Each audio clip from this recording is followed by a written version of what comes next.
A 37-year-old president defying the world, a trailblazing woman shattering history's barriers.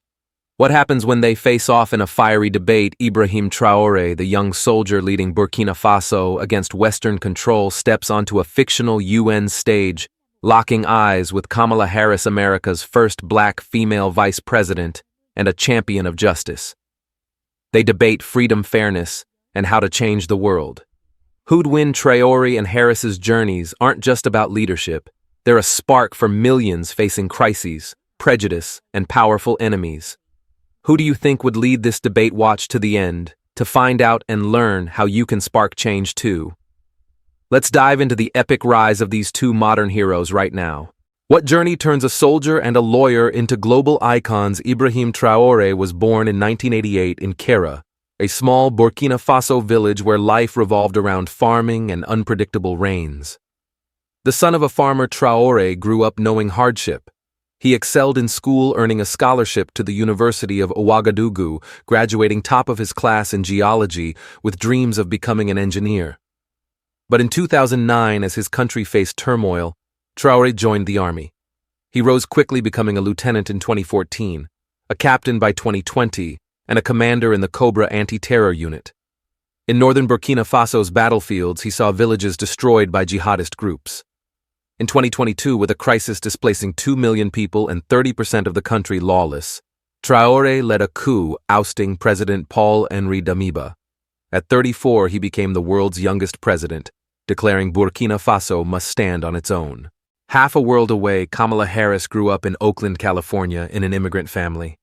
Her mother, an Indian scientist, and her Jamaican activist father taught her about justice early.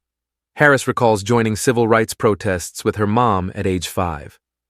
After graduating from Howard University's law school, she became a San Francisco prosecutor, then California's attorney general, and a senator.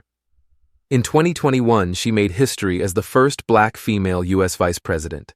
Both Traoré and Harris started humbly, but faced massive challenges.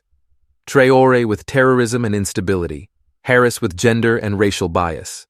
Take Awai, a farmer in Kaya, Burkina Faso. She once toiled by hand on barren fields. Thanks to Traoré's distribution of farm equipment, she doubled her harvest, sending her kids to school for the first time.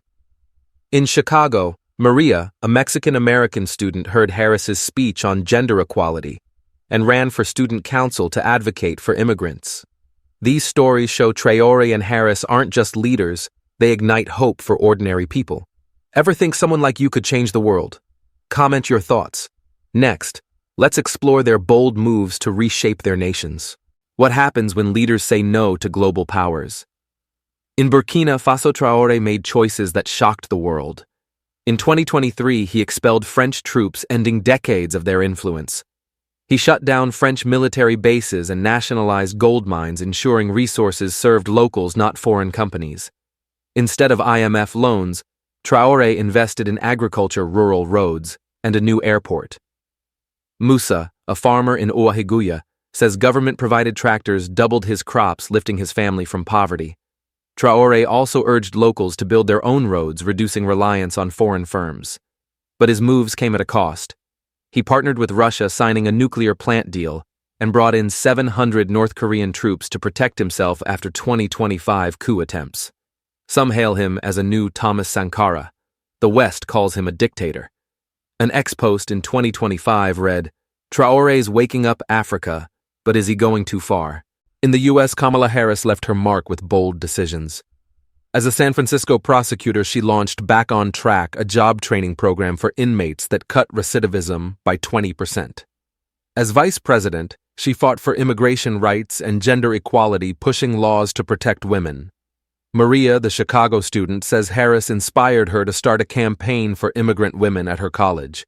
But Harris faced controversy. Some of her tough-on-crime prosecutor policies earned her the label too conservative. As vice president, her handling of the U.S.-Mexico border crisis drew criticism. Still, she pressed on. Both Traoré and Harris faced risks, Traoré with unrest, Harris with political division.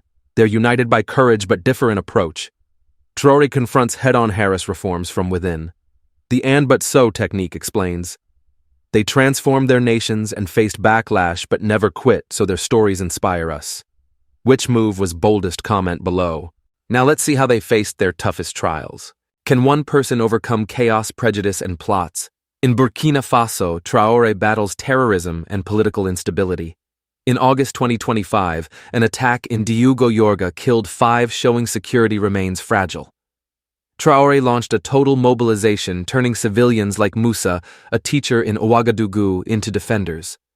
Musa says, "I learned to use a rifle to protect my students."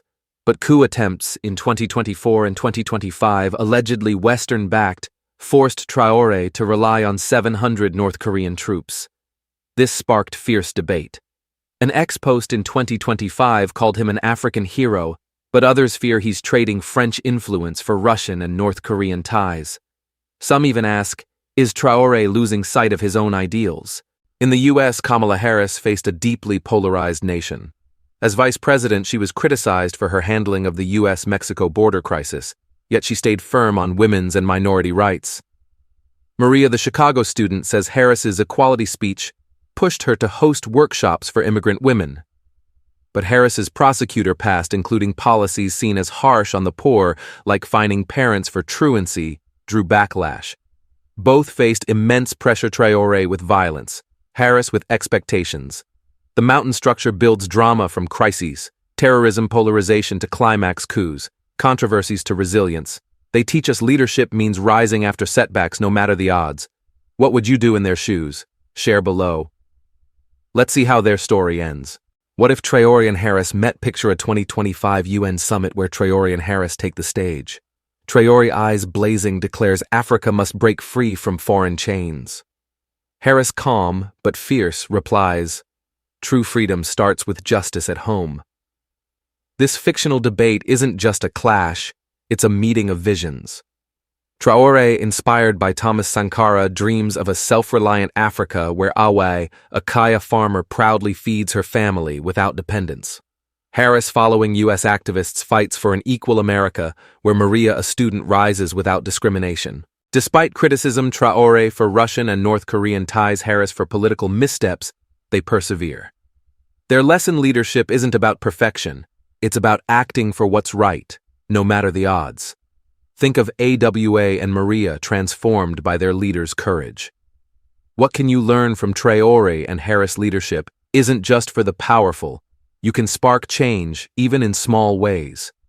Think of one bold step you want to take, whether chasing a dream, helping your community, or standing up for what you believe. Comment, like, and subscribe for more inspiring stories. Don't miss our next video on world-changing leaders. Hit the bell to stay updated.